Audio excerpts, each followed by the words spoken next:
അലവലാതി അലവി എന്ന് പറയുന്ന ഒരു ഫേക്കായിട്ടുള്ള ഫേസ്ബുക്ക് ഐഡിയിലാണ് ആദ്യമായി ഒരു പോസ്റ്റ് പ്രത്യക്ഷപ്പെട്ടത്. ആദ്യം വന്ന ആ ഒരു പോസ്റ്റിൽ നിന്നുമാണ് പിന്നീട് മറ്റു പല പോസ്റ്റുകളിലേക്കും അത് തിരുത്തി എഴുതപ്പെട്ടത് എന്നുള്ളത് മനസ്സിലാക്കാൻ സാധിച്ചു. കാരണം ഈ അലവലാതി അലവി എന്ന് പറയുന്ന ഈ ഒരു ഫേക്ക് ഐഡിയിൽ നിന്നും വന്ന ആ ഒരു പോസ്റ്റിൽ നോക്കിക്കഴിഞ്ഞാൽ മനസ്സിലാകും അത് മുഴുവനും തെറ്റാണ്.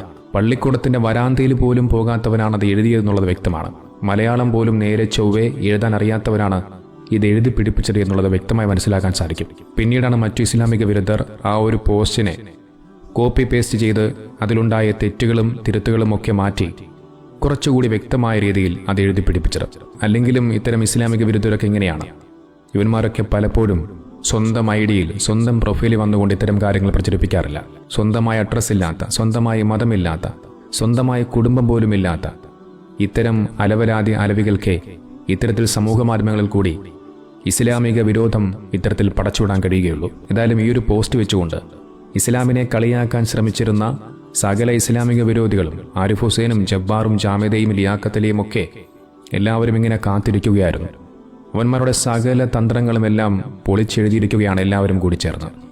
കാരണം സാധനം പൊട്ടിപ്പൊളിഞ്ഞുപോയി. കേരളത്തിലെ എല്ലാവരും, കേരളത്തിലെ ഉസ്താദുമാരും അതേപോലെ സാധാരണക്കാർ പോലും അത് ഏറ്റുപിടിച്ചുകൊണ്ട് എല്ലാവരും കഴിവിൻ്റെ പരമാവധി സമൂഹ മാധ്യമങ്ങളിൽ കൂടി ഇത് പക്ക ഫേക്കാണെന്ന് എല്ലാവരും ഷെയർ ചെയ്യുകയും ചെയ്തു. അതോടുകൂടി സകലവന്മാരുടെയും തന്ത്രങ്ങളും പൊളിഞ്ഞുപോയി.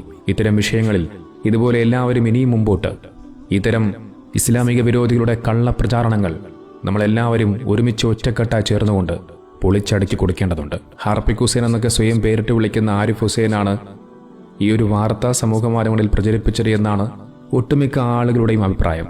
കുറ്റം പറയാതിരിക്കാൻ കഴിയില്ല. അവൻ ഒരുപക്ഷെ അതല്ല അതിനപ്പുറവും ചെയ്യും. സംഘപരിവാറിന്റെ പണം പറ്റി ഏതു നേരവും ഇസ്ലാമിക വിരോധം പടച്ചുവിടുന്നവനാണ് ആ വർഗീയവാദി. മാത്രവുമല്ല അവൻ ജീവിക്കുന്നത് പോലും അവൻ്റെ പള്ളം നിറയ്ക്കണമെങ്കിൽ പോലും അതിനും ഇസ്ലാം വേണം. കാരണം ഇസ്ലാം വിരോധം പറഞ്ഞുകൊണ്ടാണ് അവനവൻ്റെ വയറുപോലും നിറയ്ക്കുന്നത്. ഇതുപോലെയുള്ള ഇസ്ലാമിക വിരോധികളുടെ കുതന്ത്രങ്ങളിൽ നിന്നും അള്ളാഹു നമ്മെ എല്ലാവരെയും കാത്തുരക്ഷിക്കുമാറാകട്ടെ.